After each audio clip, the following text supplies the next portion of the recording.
Bonjour à tous. Aujourd'hui, nous allons parler des amidons. C'est un très grand danger pour votre santé ou c'est un aliment qui peut avoir des bienfaits? Est-ce qu'on devrait exclure tous les sucres complexes, donc céréales et pommes de terre, de notre alimentation? Alors, dans cette vidéo, il y aura des informations choquantes. Si vous êtes prêt à bouleverser toute votre croyance au sujet des amidons, je vous invite à rester avec nous. Si vous ne souhaitez pas qu'on vous dérange dans vos croyances et que vous préférez savoir uniquement ce que vous savez et impliquer ces informations, je pense que vous ne devriez pas regarder cette vidéo parce que on va basculer et bousculer toutes vos croyances. Restez avec nous.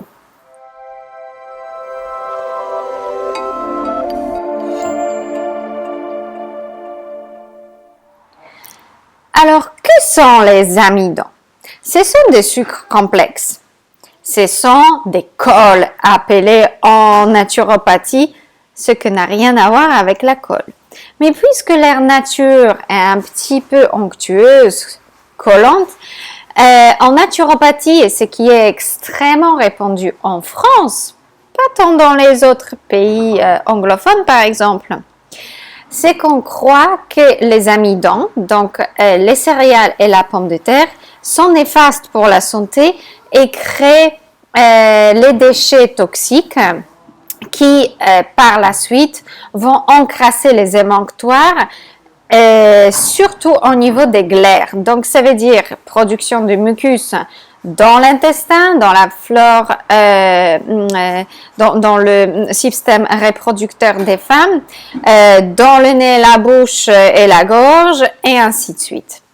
Donc, c'est ça, plus la graisse, la cause principale de nos maladies. Bon, il y a d'autres déchets, comme les cristaux, mais c'est un autre sujet.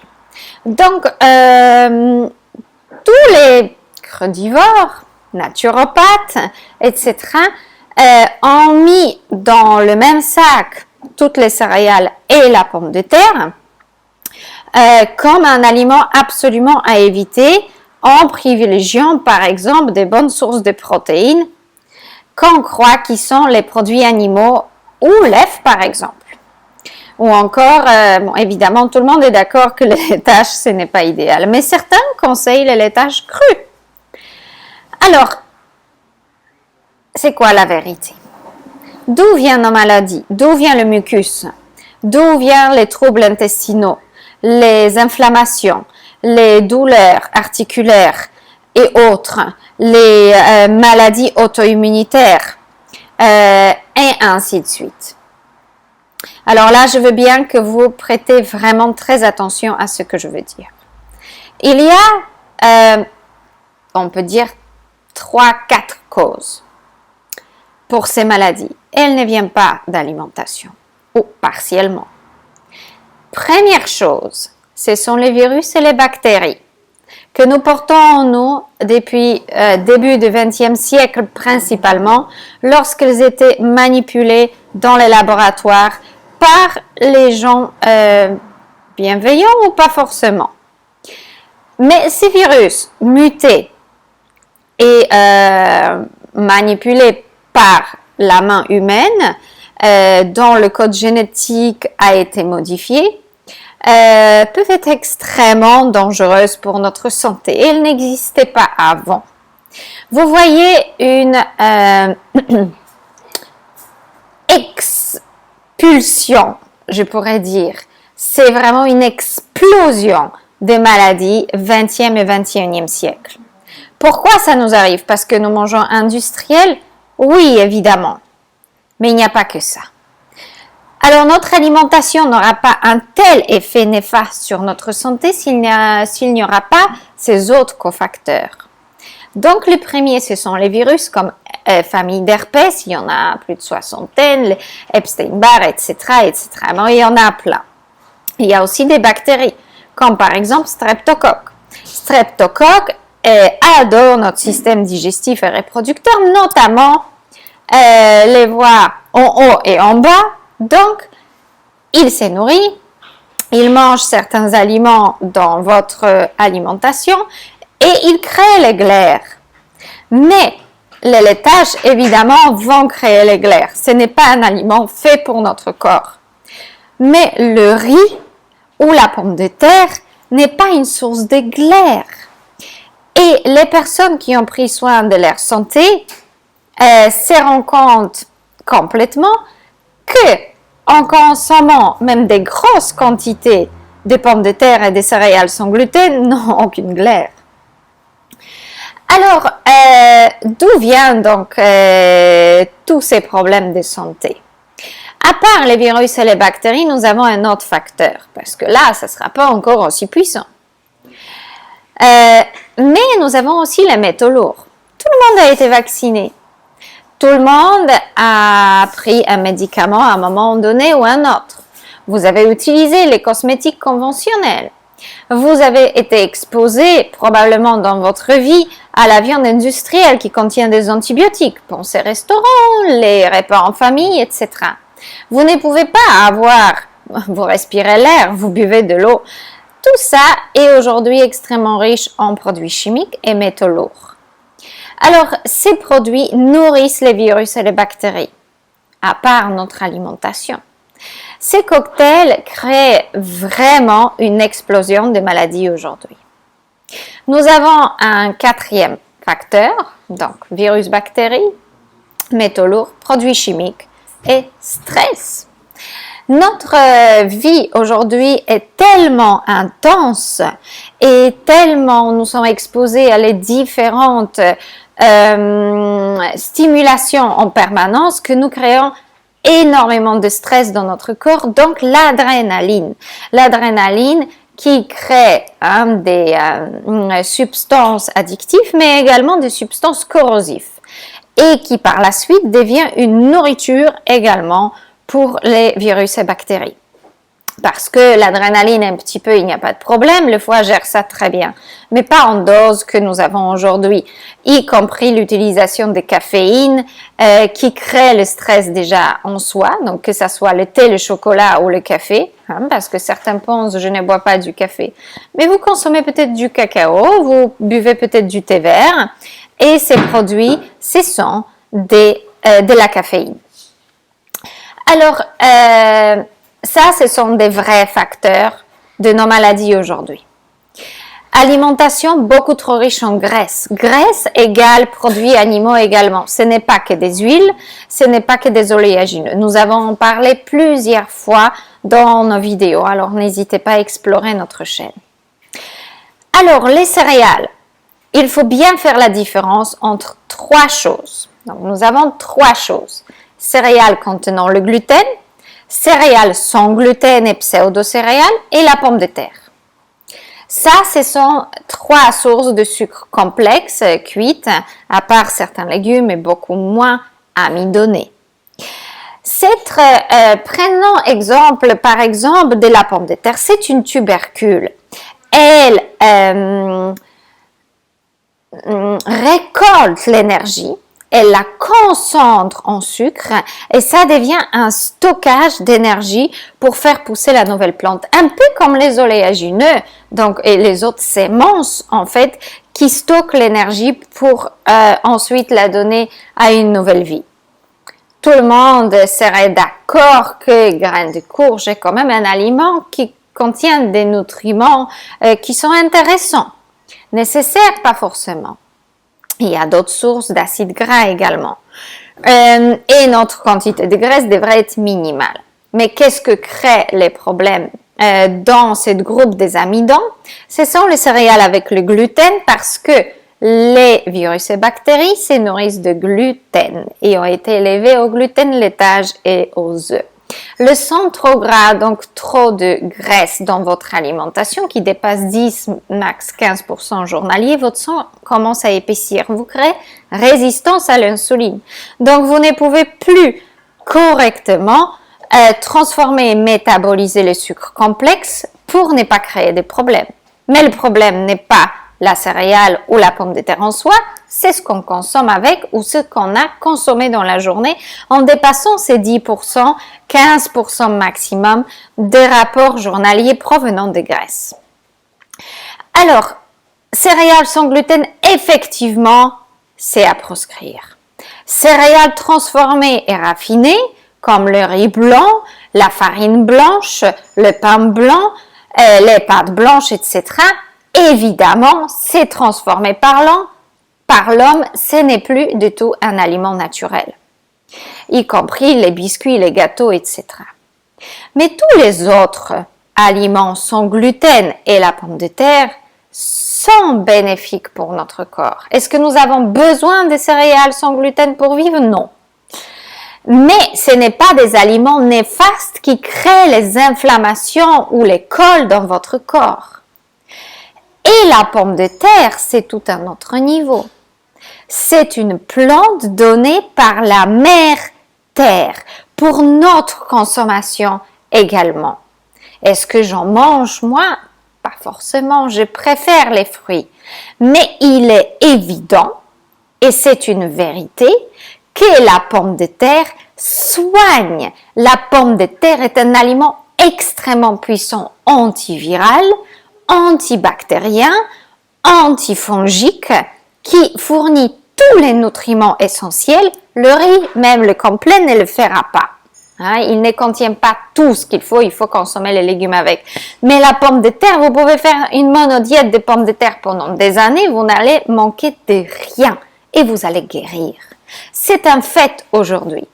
Pour ceux qui ne croient pas, intéressez-vous aux recherches comme China Study, Starch Solution, Dr. Greger, Dr. Fuhrman. Il y a énormément de noms, ou encore Medical Medium, qui parlent de la pomme de terre très clairement. Alors, ce que nous observons aussi d'un point de vue empirique et dans l'expérience de la pratique, c'est lorsque nous enlevons les produits animaux, les produits laitiers, les huiles, et nous diminuons totalement la consommation de graisse, donc les oléagineux, la noix de coco, l'avocat. Les gens peuvent consommer autant de pommes de terre et de quinoa et de sarrasin et de riz complet qu'ils souhaitent. Et ils ne deviennent pas malades, ils guérissent. Alors moi, pour ma pratique personnelle, je préfère 1000 fois la pomme de terre à inclure dans ce menu-là pour plusieurs raisons. C'est une sucre, comme les céréales également, qui, dans le métabolisme, dure un peu plus longtemps et permet de relâcher un sucre avec une grande stabilité. Mais la pomme de terre, elle soigne le foie, elle lui donne la possibilité de stocker le glycogène d'une manière très efficace pour que le foie puisse être nourri en permanence et puisse nourrir votre cerveau et votre cœur à chaque instant qu'il en a besoin. Ensuite, les céréales, elles sont neutres, elles ne vous font pas avancer. Elles ne contiennent pas une multitude de nutriments. Je préfère beaucoup plus se concentrer sur les fruits, feuilles vertes, légumes, crus, cuits et la pomme de terre. Et ça, c'est un protocole hyper efficace pour soigner tout. Pour soigner aussi les crises de boulimie, ce que le cru a du mal à faire. Ce qui permet d'avancer énormément au niveau de la santé, même beaucoup plus que le cru gras. Alors, est-ce que l'alimentation vivante est une seule solution? Oui, mais il faudrait qu'elle soit bien faite, pauvre en graisse dépourvue de tout aliment animal. Donc, pas de crustacés crus, pas d'œufs crus et pas de laitage cru, ni de viande crue.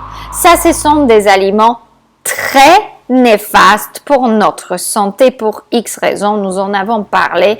L'œuf souvent consommé dans les protocoles les plus variés et les huiles, comme un de mes élèves dit à gogo, c'est néfaste.